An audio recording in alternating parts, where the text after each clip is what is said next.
From Pacifica, this is Democracy Now! If his question is on the census, it will massively depress responses among immigrant groups, and it will shift power even more to Republican areas that are whiter and more conservative. So this has very, very, very profound implications for our democracy.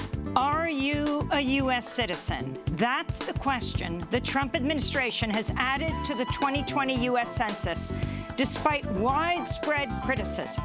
We'll speak to Ari Berman of Mother Jones about how Donald Trump is rigging the census. Then to Louisiana. The state's just announced 2 white police officers will not face charges for the 2016 killing of Alton Sterling, an African-American father of 5. The way they killed him was in cold blood. You know it, I know it. But yes, the system has failed us. We continue our exclusive conversation with Army whistleblower and U.S. Senate candidate Chelsea Manning. Ben Cardin's been in politics, Maryland politics, for 40 years. He's been behind a desk that whole time. What experience can he bring to the table? I mean, I have life experience. I've been out there. I've been homeless. I've been to prison. I've been to war. These are what I consider experience. All that and more coming up.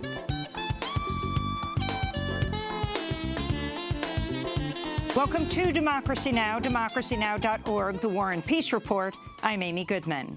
In a historic surprise that was kept under wraps for days, North Korean leader Kim Jong-un traveled to Beijing by armored train and met with Chinese President Xi Jinping. It was the North Korean leader's first foreign trip since taking office in 2011.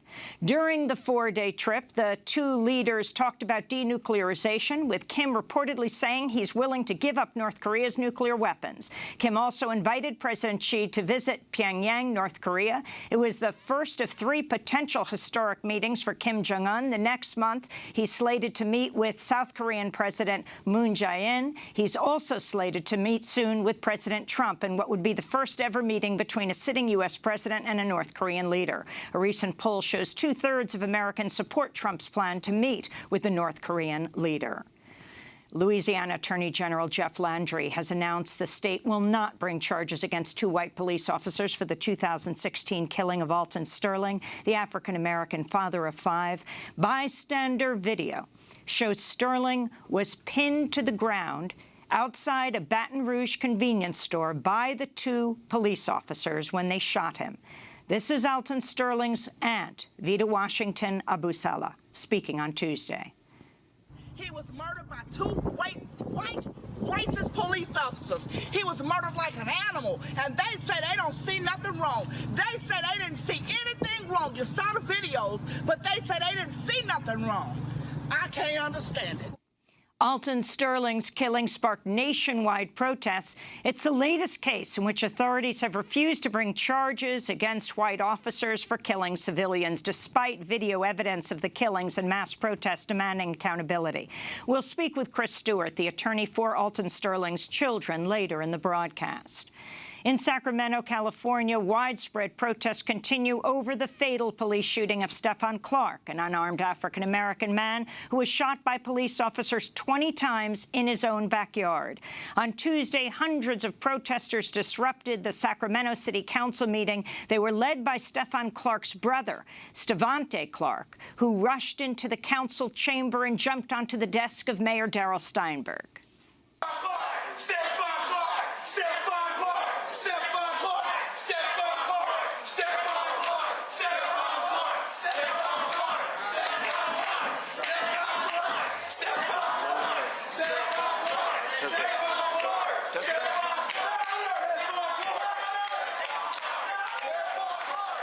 On Tuesday, mass protests demanding justice for Stephon Clark also blockaded the doors of the Golden One Center during the Sacramento Kings basketball game, barring some fans from entering the arena. At least 12 states say they'll sue the Trump administration over its plans to add a question about citizenship to the upcoming census. Voting rights activists say the question will deter immigrants from participating in the census, which is used to allocate public funds and draw congressional districts. This is White House spokesperson Sarah Huckabee Sanders speaking Tuesday. Once again, I would argue that this has been practice of the United States government. The purpose is to determine individuals that are here. It also helps to comply with the Voting Rights Act. Without that information, it's hard to make those determinations, and that information needs to be gathered, and it has been part of the United States Census every time we've had a census since 1965, with the one exception of the 2010 census. Her statement was patently false. In fact, the census has not included a citizenship question since 1950. We'll have more on the brewing battle over the 2020 census after headlines. Repeal the Second Amendment. That's the recommendation of retired Supreme Court Justice John Paul Stevens, writing in a New York Times op-ed published Tuesday. He praises the youth protesters who staged Saturday's massive worldwide marches, the March for Our Lives. He also writes, quote, "A constitutional amendment to get rid of the Second Amendment would be simple and would do more to weaken the NRA's ability to stymie legislative debate and block constructive gun control legislation than any other available option." Again, the quote of the former Supreme Court Justice John Paul Stevens. The lawyer for adult film actress Stephanie Clifford, better known as Stormy Daniels, is asking a California judge for permission to depose President Trump and his personal lawyer, Michael Cohen, about the $130,000 non-disclosure agreement Clifford signed in the days before the 2016 presidential election, requiring her to stay quiet about an alleged 2006 affair with Trump. Her lawyer, Michael Avenatti, says he's seeking to question both Trump and Cohen to find out what Trump knew about the agreement and whether he consented to it. Her lawyer also says at least 8 other women have come forward with similar accusations against the president, with at least 2 saying they were also paid to keep quiet. The New York Times is reporting President Trump is hoping to bring back to the White House his disgraced former aide, Rob Porter, who resigned after photos surfaced showing evidence of his physical abuse against his ex-wife. Trump has reportedly stayed in contact with Porter since his resignation in February. The White House was aware his 2 ex-wives had accused him of physical and verbal abuse, but he was allowed to continue to serve in the administration until a photo surfaced showing Porter's first wife, Colby Holderness, with a black eye. All 22 female senators, both Democrat and Republican, have written a letter to the Senate leadership demanding the passage of legislation addressing sexual harassment on Capitol Hill. Early last month, the House of Representatives passed a bill overhauling the secretive process for reporting sexual harassment in Congress. The legislation would bar lawmakers accused of sexual harassment or assault from using taxpayer money to settle lawsuits and would provide legal representation to those alleging they've been sexually harassed. Since then, there's been no action in pushing the legislation through the Senate. The Office of Government Ethics says the White House is investigating whether $500 million in loans to Jared Kushner's family real estate business violates any criminal laws or regulations. Jared Kushner is Trump's senior advisor and his son-in-law. The investigation comes after the New York Times reported Kushner's family business received loans from Citigroup and private equity firm Apollo Global Management after Kushner met with top executives at Citigroup and Apollo while serving in his official capacity for the White House last year. Facebook CEO Mark Zuckerberg says he'll testify before Congress in the coming weeks amidst the burgeoning scandal about how the voter profiling company Cambridge Analytica harvested the data of more than 50 million Facebook users without their permission in efforts to sway voters to support President Donald Trump. This comes as Facebook has been slapped with a new lawsuit by fair housing groups who accuse Facebook of allowing employers and housing brokers to discriminate in their targeted advertising. The lawsuit says some Facebook advertisers do not show job and housing listings to African Americans, single women, and women with children. The White House says it's ending temporary protected status protections, known as TPS, for thousands of Liberians who have been living in the United States for decades. The move gives about 4,000 Liberians 1 year to adjust their immigration status or face deportation. The Trump administration's also ended TPS for hundreds of thousands of immigrants from Haiti, El Salvador, Nicaragua, and Sudan. In California, Orange County's announced it will defy California's new statewide sanctuary law by publishing information on when prisoners are to be released from custody in order to assist ICE agents in apprehending undocumented people as they're freed from jail. Orange County has also voted to join Attorney General Jeff Sessions' lawsuit against California's sanctuary law, which limits cooperation between local law enforcement and federal immigration agents. The former dean of Michigan State University's Osteopathic Medical School has been charged with criminal sexual conduct, including harassing and physically assaulting his students. Dr. William Strample was also the longtime supervisor of Dr. Larry Nassar, the former Michigan State University and USA Gymnastics team's doctor who was convicted of sexually abusing hundreds of women and girls. A new report by the Rainforest Action Network has revealed investments in extreme fossil fuels have skyrocketed to $115 billion globally amidst President Trump's first year in office. Investments in tar sands, one of the dirtiest fossil fuels, have more than doubled. The report details how many investors and banks began increasing their fossil fuel investments after President Trump promised to pull the United States out of the landmark Paris Climate Accord. And in Massachusetts, a judge has found 13 protesters not responsible after they temporarily halted a pipeline's construction by nonviolently laying down in a trench being dug by Spectra Energy to carry fracked gas through West Roxbury, Massachusetts. District Judge Marianne Driscoll made her ruling after the protesters argued the necessity defense, saying their civil disobedience was justified by the urgent need to stop climate change. Among those arrested in the civil disobedience was Karenna Gore, the daughter of former Vice President Al Gore. She spoke on Tuesday after the ruling. What happened today was really important. We had a long and winding road, but essentially the people that put themselves in the way of building this fossil fuel pipeline were found not responsible by reason of necessity.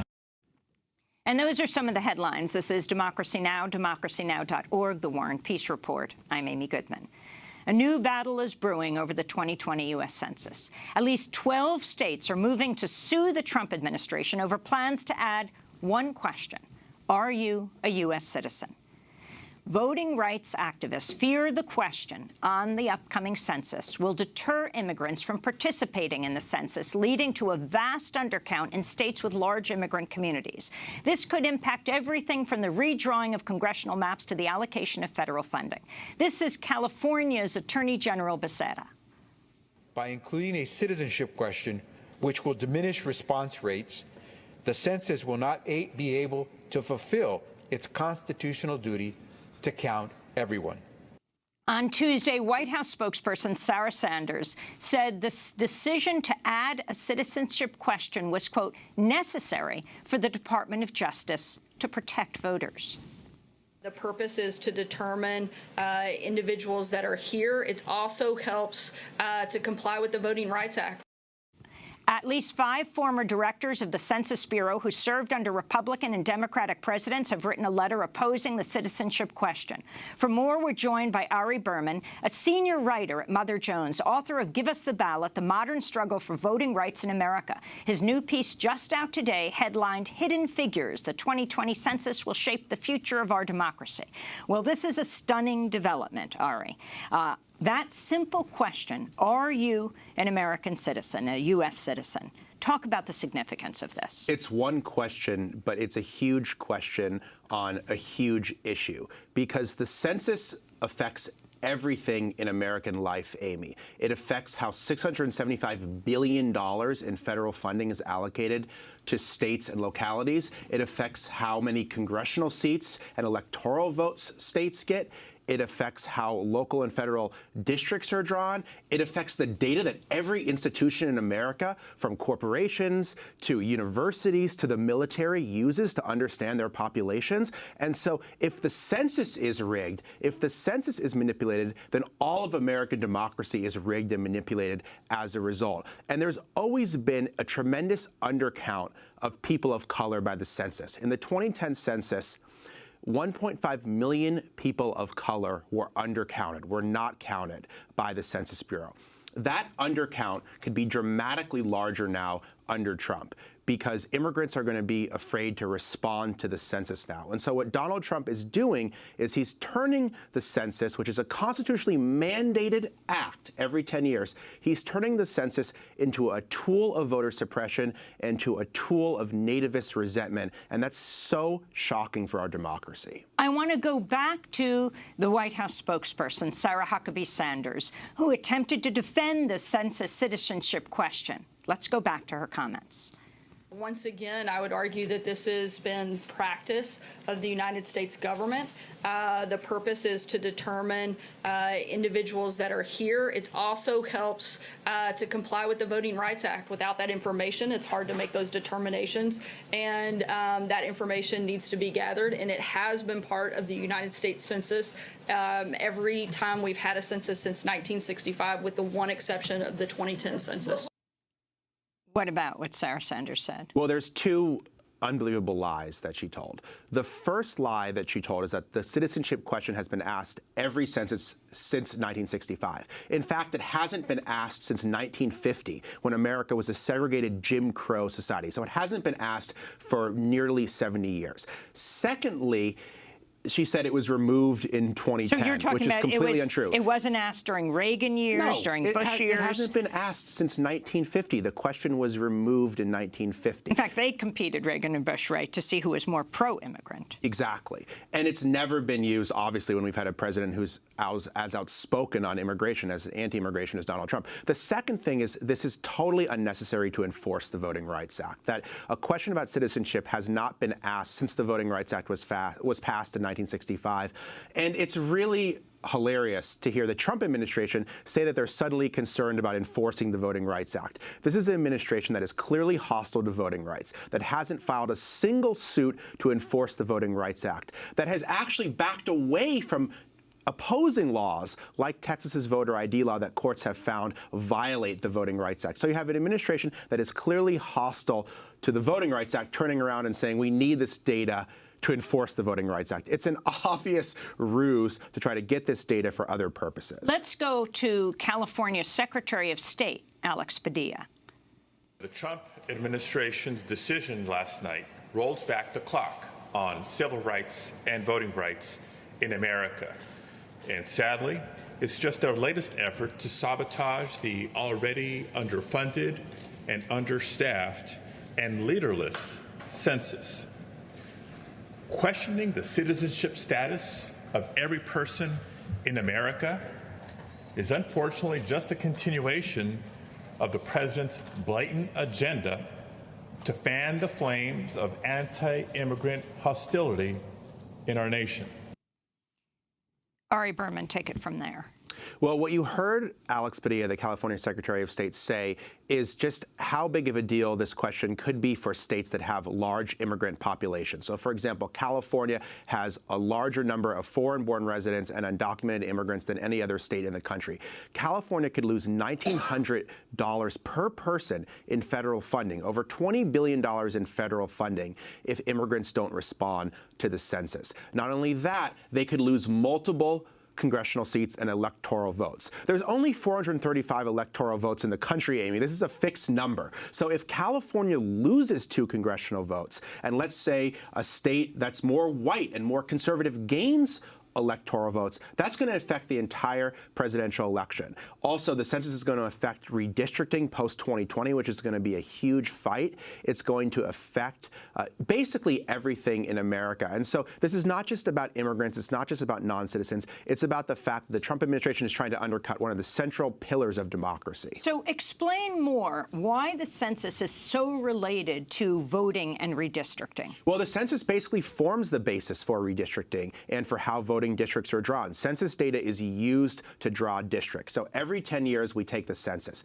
After that happens, we then reapportion states in terms of how much electoral votes and congressional seats they get. And we also use that data to draw districts around the country. So in 2021, after the 2020 census occurs, their state legislatures across the country will come into session and they will draw new districts. And the census will form the basis for those districts. So if the census is skewed, if the census, for example, overcounts white population and undercounts people of color, that means that when it comes to drawing new districts, people of color and immigrants are going to be underrepresented. Ari, what do you say to those who say, well, undocumented people shouldn't be represented in Congress, undocumented people shouldn't be getting federal funding? Well, it's always been the case that districts have been drawn based on total population, not citizenship. This actually just went to the Supreme Court a few years ago, and the Supreme Court 2 years ago ruled unanimously 8-0 that districts should be drawn based on total population and not citizenship, because they said everyone who's here deserves citizenship, meaning the ability to be represented, whether or not they are or not a citizen. So when there's a fire, the fire department goes to your house, whether or not you are documented or undocumented. When you go to the hospital, they treat you, whether you are documented or undocumented. The census is the same way. The census says very clearly in the Constitution, it's an enumeration of the actual population, not of citizens. And if you go down this road to excluding people from representation, to excluding people from counting, you're going to exclude millions of people from the democratic process who should be counted. And talk about the Census Department, the kind of funding it has, who's heading it, is it ready, and also computerized census for the first time, online counting. Well, the citizenship question is such a big deal because the census is already facing a perfect storm of problems. Its budget has been cut for years by the Republican Congress and by the Trump administration. It's using internet technology for the first time, so it's asking basically everyone to respond online as opposed to on a paper form. So suddenly now everyone is going to get a postcard telling them to respond online in an era of internet hacks, and there's going to be a question about U.S. citizenship on the form. So that's going to freak a lot of people out. A lot of citizens who might not care about the citizenship question aren't going to want to respond online because fear of Russian hacks and other things like that in this day and age. There's no leadership at the Census Bureau. Its full-time director resigned the same day James Comey was fired.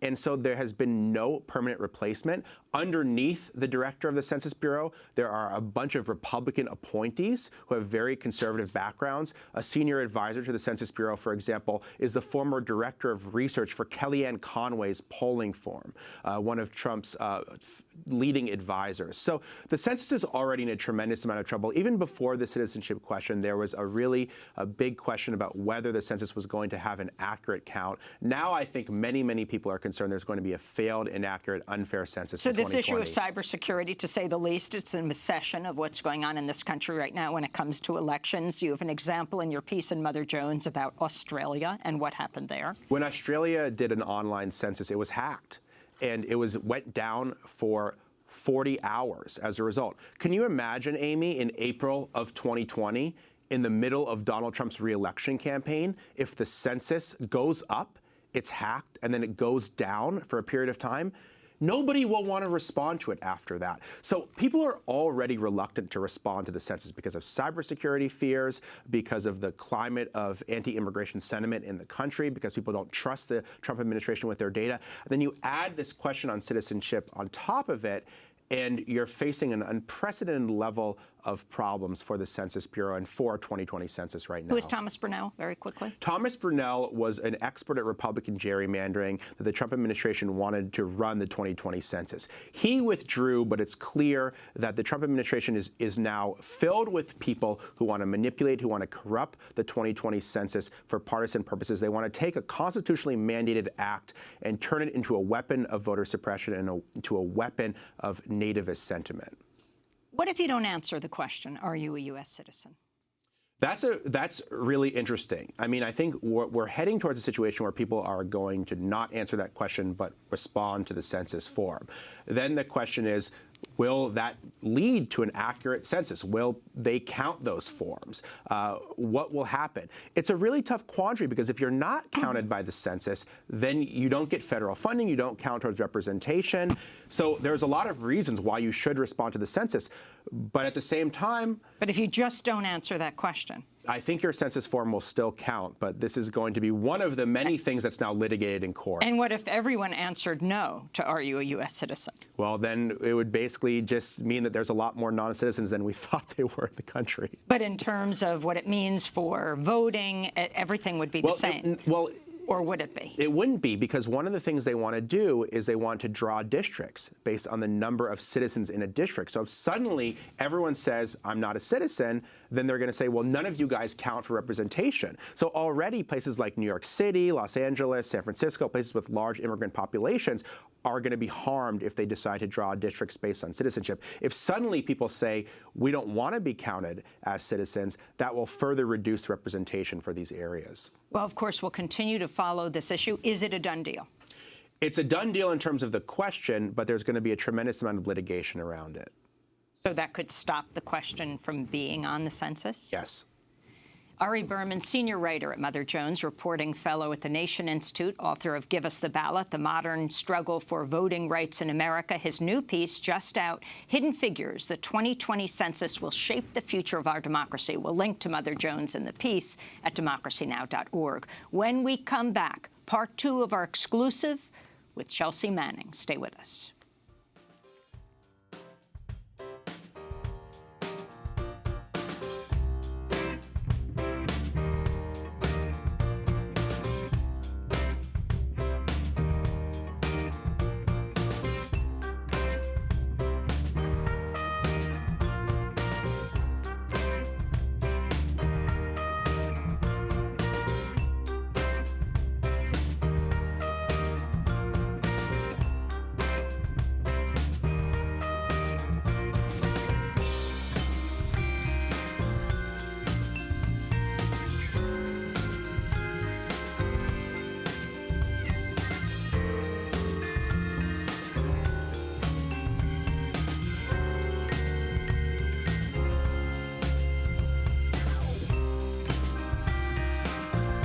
Battleship Swing by Barrett Martin Group. This is Democracy Now! I'm Amy Goodman. As we continue our exclusive conversation with Army whistleblower and transgender activist Chelsea Manning. On Tuesday, Democracy Now!'s Juan Gonzalez and I spoke to Chelsea Manning in her first live TV interview. She was released from prison last May after serving 7 years for leaking a trove of documents about Iraq and the Afghan wars in the State Department to WikiLeaks in 2010. Manning is now running for U.S. Senate in Maryland. I began part 2 of the interview by playing a clip of John Bolton, who President Trump has named to be his next national security advisor. He was asked about Manning in the 2012 BBC film WikiLeaks, The Secret Life of a Superpower. What do you think of Bradley Manning? I think he committed treason. I think he should be prosecuted to the fullest extent of the law. What does that mean? Well, treason is the only crime defined by our Constitution, and it says treason shall consist only of levying war against the United States or in adhering to their enemies, giving them aid and comfort. And he gave our enemies a lot of aid and comfort. So what should happen to him? Well, he should be prosecuted, and if he's found guilty, he should be punished to the fullest extent possible. And what is that? Death. You think he should be killed? Yes. That was John Bolton, the next national security advisor for President Trump, speaking in 2012. I asked Chelsea Manning if she felt threatened by his statement. I feel threatened, but as any other person should feel threatened. You know, are these positions surprising? No. You know, anybody who challenges these people, anybody who challenges their power, is a threat to them. And so, yeah. They're going to go after people, and they're going to say that everybody deserves the death penalty. I mean, it's going to be this expanding, broadening net. You know, John Bolton as UN ambassador bolstered, you know, the neoconservative movement in building, you know, this was during the time of, you know, the CIA and expanding into torture. Like, they're trying to cover themselves up, and they're trying to protect themselves, and they're trying to. Of course, they're gonna claim that anybody who challenges them is a traitor. Everybody who goes against them is against, you know, the state, and anybody who's against them is worthy of, you know, going away. Well, let's go to Vice President Pence just last year, describing you as a traitor on Fox News. Private Manning is a traitor and should not have been turned into a martyr, as Senator Cotton said. Private Manning's actions compromised our national security, endangered American personnel downrange, compromised individuals in Afghanistan who are cooperating with our forces by leaking 750,000 documents to WikiLeaks. What was your response to Pence saying you endangered people, you know, presumably referring to the redacting of names in the documents that came out in WikiLeaks? I mean, the government's been using all of this rhetoric for 7 years, and for 3.5 years they said it, and then they had to deal with a courtroom, and they couldn't bring a shred of evidence to the courtroom. Instead, they merely said, "Oh, could have." It was all hypotheticals. So these are just talking points. They're just hot air. It's been continuing. I wanted to read from BuzzFeed. In the 7 years since WikiLeaks published the largest leak of classified documents in history, the federal government has said they caused enormous damage to national security. But a secret 107-page report prepared by a Department of Defense task force and newly obtained by BuzzFeed News tells a starkly different story. It says the disclosures were largely insignificant and did not cause any real harm to U.S. interests. Chelsea Manning. I mean, that's what we've been saying this whole time. You know, they agreed with us. But instead, during a trial, they said could have. It was all about maybe. You know, what crime is it where you could have? You know, if I threw this rock, I could have broken a window. You know, and of course, it wasn't going to cause any damage. And the whole notion of national security, it's a word that gets used, it's a phrase that gets used a lot in politics. But do you know what the definition of national security is? The definition of national security is that anything of and relating to the national defense, meaning the military, or foreign relations, meaning the State Department, anything can be construed as being national security. That's an incredibly broad definition. And interests is, what is it? Interests. Interests is whatever they want. So if it's whatever these institutions want, and it's against their interests, which is against our interests as people, then it's a threat to national security. So in a sense, everyone who goes against them is a threat to national security. I'm wondering, subsequent to your revelations, there was the revelations of Edward Snowden, the enormous impact it had on the American public in terms of understanding the surveillance state. Your advice to other people who are in network securities in other parts of the world in terms of the potential of being whistleblowers and the importance of being a whistleblower when you believe that something is unjust or is wrong, that an institution that they're associated with is committing. What would be your advice to potential whistleblowers? You know, you're in a better position to understand what the issue is and what you have to do. I can't give people specific advice. What I can say is that there's a lot of rhetoric, and a lot of people in government and a lot of people in these positions already know that there are no safe channels to go through. Like we've had, you know, I have a friend of mine, you know, Jesslyn Radick, who's been on the show a lot, who has defended people who have gone through the proper channels from prosecution and from being targeted. The Insider Threat Program, whenever you raise a concern, you are automatically listed under the Insider Threat Program as a potential threat and placed under surveillance, under electronic surveillance or a surveillance by your supervisors. That said, there are no safe channels. You have to make a decision as to what to do, and that's my advice. I wanted to turn to Michael Ratner, the late Michael Ratner, one of the founders of the Center for Constitutional Rights, who appeared on Democracy Now! In 2013, shortly after attending part of your court-martial, when you accepted responsibility for leaking information, when leaking documents to WikiLeaks. It was one of the more moving days I've ever spent in a courtroom. You've heard from Bradley Manning once before, which was when he testified about the torture that happened to him. I was crying through that. This was amazing. I mean, he actually didn't stand. He sat at the defense table, and he read his 35-page statement, which sadly we do not have a copy of, even though there's nothing classified about that statement. And hopefully we'll get it, because that is something that should be taught in every school in America. He went through each of the releases that he took responsibility for, that you mentioned on the air, and he told us why he did it. And in each case, you saw a 22-year-old, a 23-year-old, a person of incredible conscience saying what I'm seeing the United States do is utterly wrong. It's immoral. The way they're killing people in Iraq, targeting people for death rather than working with the population. This is wrong. And in each of these statements tells you about how he was doing it politically. That was the late Michael Ratner, one of the founding attorneys of the Center for Constitutional Rights in 2013, coming from your trial and coming on Democracy Now! The next day.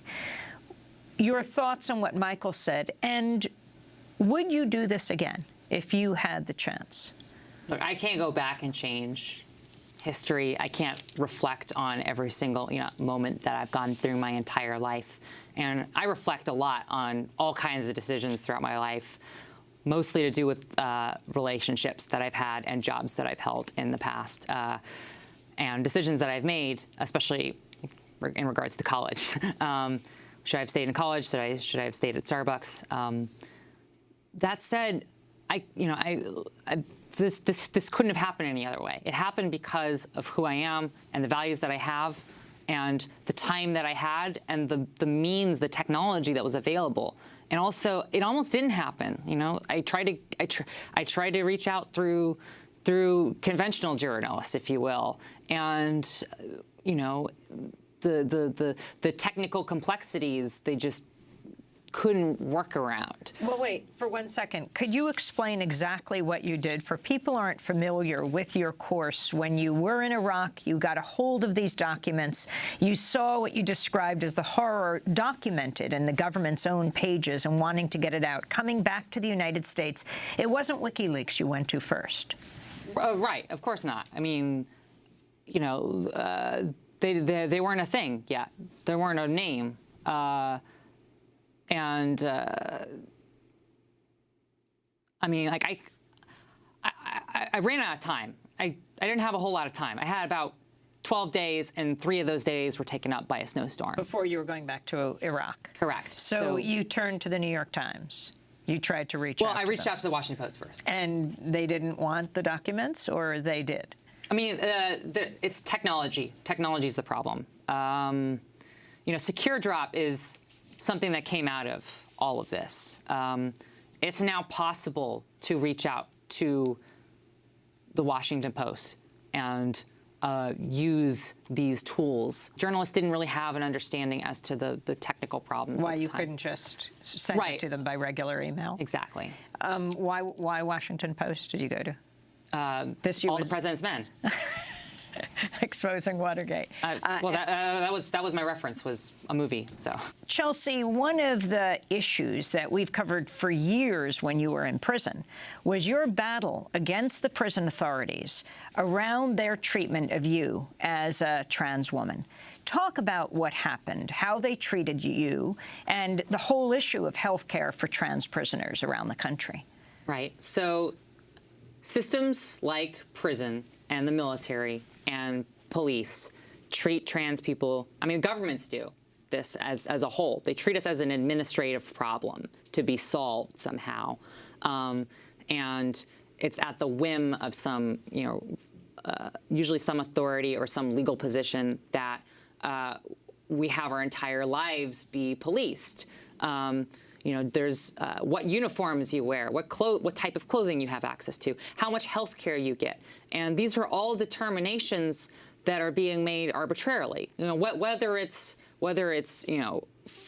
giving us health care, and telling us which types of health care are available, or what that is. So the problem is that these are systemic problems. And one of the more deeper systemic problems is the fact that trans people are disproportionately imprisoned. We're one of the most targeted groups, usually for petty offenses like sex worker related offenses and just we're policed based on gender and how we look and how we act. The walking while trans, if you will. And we need to stop. That needs to be more of a focus. Is why do we have so many trans people in our prison system? Why do we have so many people who are trans in jail? I mean, you know, why don't we focus on, on dismantling the prison system that is in which we're placed in these, situations? Can you explain your own experience, what you were fighting for? You were held in an all-male prison, is that right, at Fort Leavenworth? Right, and most trans people are held in one of that differs from their true gender. You were fighting for hormone therapy. Talk about that battle and ultimately winning it. I mean, well, I barely won it. I got access to hormones, but I mean, it was arbitrary. It was based on some signature, and only after a major lawsuit. It wasn't really a victory in the sense of, I get access to something, but I had to fight for it. I had to fight tooth and nail for it, and so many people still have to fight, to get, just basic access to healthcare, especially in prison. What about the clothes you were forced to wear in prison, and also the length of your hair, and why this mattered so much to you? Well, because, I mean, I couldn't grow my hair, so I've always wanted to grow out my hair. It's always been shortly cropped, but I was kept at a military standard. But it was also the notion of, like, an institution telling me, hey, because it was like this notion of, like, yeah, we know you're pretending to be a woman, so we're giving you some things because we're legally required to do so, but we're going to do everything that we can in other regards to make sure that, you're not treated as who you actually are. So it's this notion of value. Like, I value who I am, and I value my identity, and as all of us should, and we should be able to defend ourselves and fight back. And that was what drove me day to day while I was in these circumstances, and the clothing and whatever. But yeah, like, a lot of this is stuff in the past for me. A lot of this is things where I've come from, but I'm more focused on what's facing us today, what we're facing right now. Well, certainly that would be something that trans prisoners are faced with, and that you would hopefully make a difference in if you became Senator of the United States. I mean, I'm hoping to get trans people out of prison. That's the objective. It's not about making conditions better. It's not about making more or better prisons. It's about closing them down and releasing people. So we should be releasing trans prisoners. You've talked about you looking to get criminal justice reform, anti-military. Not reform. Dismantling the criminal. We need to restructure and dismantle the criminal justice system. Dismantling the criminal justice system and ending the military involvements around the world, and also immigration. Could you talk about some of the other issues that you would consider you'd want the voters to consider when they vote for you? Healthcare. We need to have basic access to healthcare for everyone, and we shouldn't have our healthcare policed by the state either. We've seen this in situations. We've seen people go who are afraid to go to hospitals because of who they are, or what their background is, or what their legal status is. So we need to remove. We need to provide health care for everybody. It should be free. It should be accessible. And there should be a doctor-patient relationship that is unaffected by, the state should not be intervening into into who you are and why. You should just be getting access. Healthcare for all. Healthcare for all, but unconditionally. It's not, you don't have to fill out forms or get, or have the state police you based on, you should feel safe to go to a hospital or to get health care. Can you talk about your activism around anti-fascism, and also how you're going to conduct your campaign? The primary is coming up soon. It's in June. What are you going to do to run throughout Maryland to get your name out there and your positions out there throughout the state? Not that your name isn't known, but as a senator from Maryland.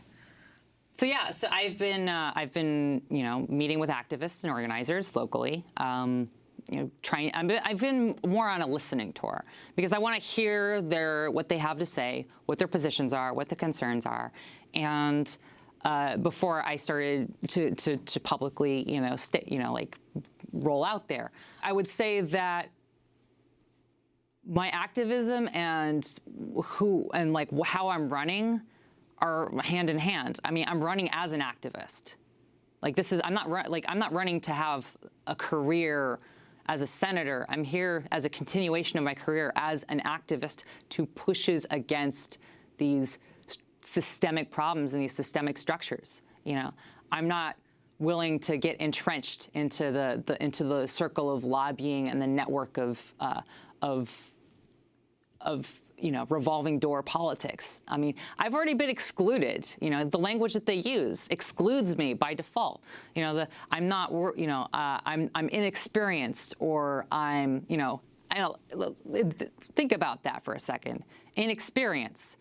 Like Ben Cardin's been in politics, Maryland politics for 40 years. He's been behind a desk that whole time. What experience can he bring to the table? I mean, I have life experience. I've been out there. I've been homeless. I've been to prison. I've been to war. These are what I consider experience. So we need to start pushing back. And the way we do that is by focusing on the systemic problems, like criminal justice system, immigration, and what would you do with the prisons of the United States? We need to start closing them. We need to start closing prisoners. We need to start releasing prisoners and then closing prisons down. No more of we should put a moratorium on construction first off, and then start closing prisons. And in terms of immigration, what would you do? Abolish ICE. Abolish the CBP. And our borders? I mean, borders are imaginary lines. They're something that we draw, through the middle of a desert. We invented the border. It wasn't there previously. People should be able to move freely about the world. Would you abolish the NSA? Your state, Maryland, the state you'd represent as senator, represents the largest intelligence agency in the world, far, far larger, for example, than the CIA, the National Security Agency, where you were actually court-martialed. Right. And the National Security Agency collects an enormous amount of data and information, but it's more of these policing agencies that I'm focused on. ICE. ICE has more law enforcement power than any other federal law enforcement agency, and it's only a matter of time. And we've already seen people who are assisting, people crossing the border and assisting people that, be arrested and charged with federal offenses. They're going to expand the net of their federal law enforcement powers over the next few years. They've already said that they're going to do this. ICE didn't exist 18 years ago. It's a brand new institution. It didn't exist whenever I was a teenager. It should go away. We don't need ICE. We don't need a lot of these gigantic, police agencies that are singularly focused on, deporting people. If you were senator of the United States, and even as not as senator of the United States, as an activist, what are you pushing for when it comes to the military? We spend almost $600 billion a year on our defense budget, and there's various other portions that go into the paramilitary portions of our government. We need to spend this money somewhere else. It needs to be, we have other issues. We don't need to have 800 bases all across the world. We don't need to have we already have the largest system in the world. We don't need more, and they're always asking for more. Isn't that funny? Like, it's already the largest. We're already spending $600 billion a year, and yet, it's on boondoggle projects like the F-35. We're going to stop that. I'm going to do everything I can to make sure that defense funding bills for more stuff don't happen. What gives you hope as we wrap up this interview? What gives me hope is the people I have to my left and right. The people that I'm in solidarity with, especially when I'm doing activism, and especially whenever I'm in these meetings. The people who have been with me this whole time, the people who are fighting with me, and the people that I know will be by my side, whatever happens. Army whistleblower and trans activist Chelsea Manning freed from military prison after 7 years last May. Her 35-year sentence was commuted by President Obama. She's now running in the Democratic primary for U.S. Senate in Maryland. Go to democracynow.org for part 1 of our exclusive interview. It was the full broadcast yesterday. This is Democracy Now! When we come back, charges will not be brought against the 2 white officers who killed Alton Sterling. We'll speak with his children's lawyer. Stay with us. Yes, these stars collide in judgment of your rule. In concert with the air, your reign is misery.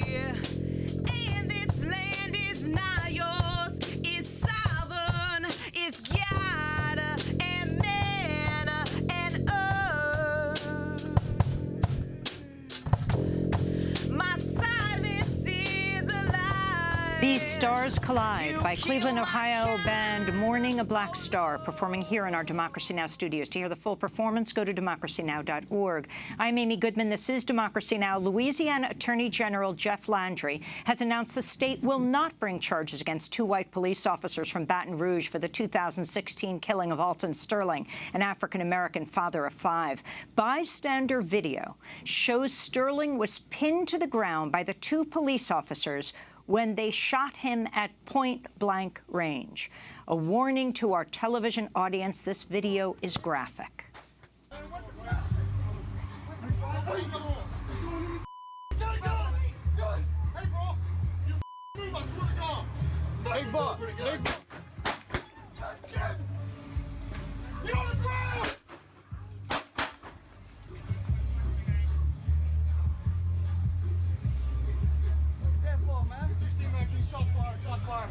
Alton Sterling's killing sparked nationwide protests. It's the latest case in which authorities have refused to bring charges against officers for killing civilians despite video evidence of the killings and mass protests demanding accountability for the death.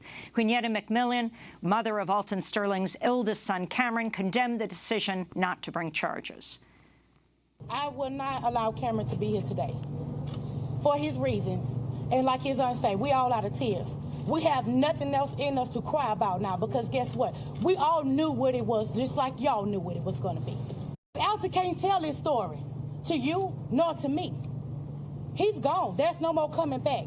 So there's not no amount of money on this earth, in this world, that can give those kids back to their father.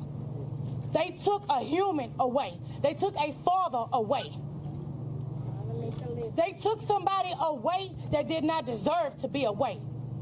The way they killed him was in cold blood. You know it, I know it. But yes, the system has failed us. We go now to Atlanta, Georgia, to speak with Chris Stewart, an attorney for Alton Sterling's children. Chris Stewart, welcome to Democracy Now! Can you talk about the Attorney General's decision not to bring charges against the 2 white police officers? Yes, thanks for having me.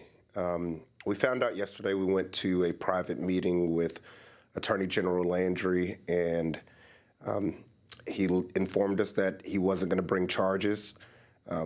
But there were a few interesting things that he said in that meeting.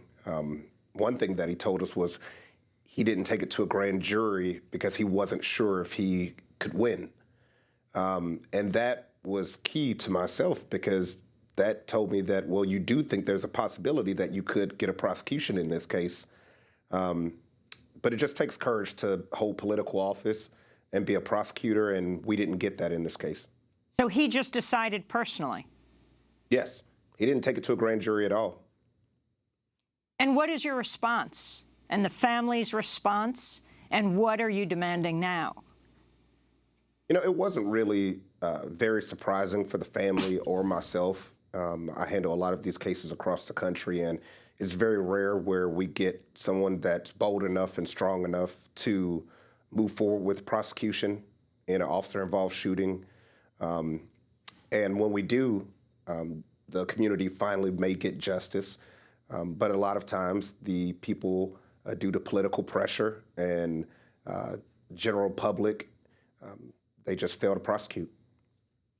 Can you talk about the significance of the 2 videotapes? I mean, we just watched this with our own eyes. There was one from the convenience store and another that was filmed right nearby.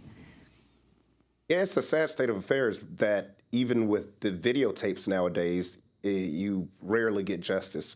I represented Walter Scott in South Carolina, who was running from that officer and got shot in the back 6 times. And we had videotape in that was clear as day, that there was no fight, the officer lied, that Walter didn't take his taser. And we still got a hung jury the first time and had to try him again. What about the additional video that the police are going to release? That's going to be key. We believe that may be released by Friday. Our understanding, the first time we met with the DOJ, when they decided to not prosecute, they told us that the video that nobody has seen is very disturbing. They said that Officer Blaine Salamone immediately gets out of his vehicle, walks over to Mr. Sterling, pulls out his gun and puts it to his head and uses profanity and threatens to kill him. I want to turn back to a 2016 press conference right after Alton was killed with Kenyatta McMillan, again, the mother of Sterling's son Cameron. At the beginning of the event, 15-year-old Cameron consoles his mother as she speaks, but after a few minutes, he breaks down in the arms of supporters standing behind the two of them. The individuals involved in his murder took away a man with children who depended upon their daddy on a daily basis. My son is not the youngest. He is the oldest of his siblings. He is 15 years old. He had to watch this as this was put all over the outlets and everything that was possible to be shown.